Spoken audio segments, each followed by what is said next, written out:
Hillary Clinton has perfected the politics of personal profit and even theft.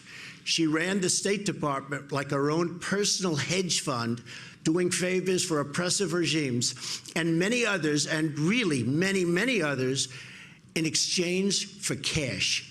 Hillary Clinton may be the most corrupt person ever to seek the presidency of the United States. Donald Trump and other Republicans have long accused Hillary Clinton of misusing the State Department and the Clinton Foundation for personal enrichment. But while scores of reporters have published dozens of stories on potential conflicts of interest between the Clinton family's various roles, they have all failed to produce a smoking gun. Now, imagine, if you will, that it turned out that Hillary Clinton had, say, used over $250,000 of the foundation's money, earmarked, let's say, to buy AIDS medication for children in the developing world, to settle her own personal legal problems. Might cause a bit of a scandal. That is basically what Donald Trump has done, according to the Washington Post's David Fahrenthold, who's made an expertise of combing through Trump's charitable records. Around 10 years ago, he reports, Trump sued the town of Palm Beach, Florida, over fines on an 80-foot-tall American flag at his club, Mar-a-Lago, almost double the height limit set out by town rules. The suit claimed a smaller flag would, and I'm quoting here, fail to appropriately express the magnitude of Donald J. Trump's patriotism. The parties eventually settled. Palm Beach agreed to waive the fines in exchange for a donation from Trump to a specific charity. This is a copy of Trump's check turned up by the Post.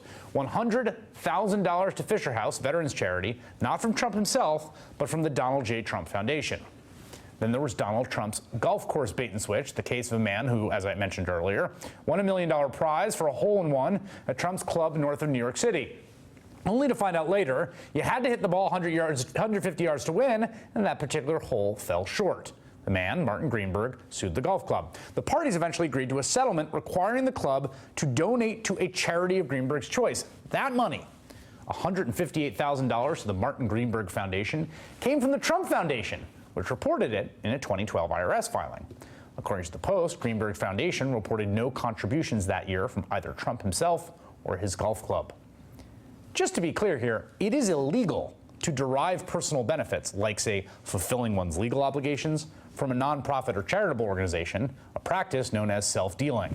On top of that, as Fahrenthold has reported, Donald Trump has given hardly any of his own money to the foundation since 2006, and none at all since 2009. It's funded almost entirely by other people's money, including $500,000 from NBC Universal, our parent company, in 2012.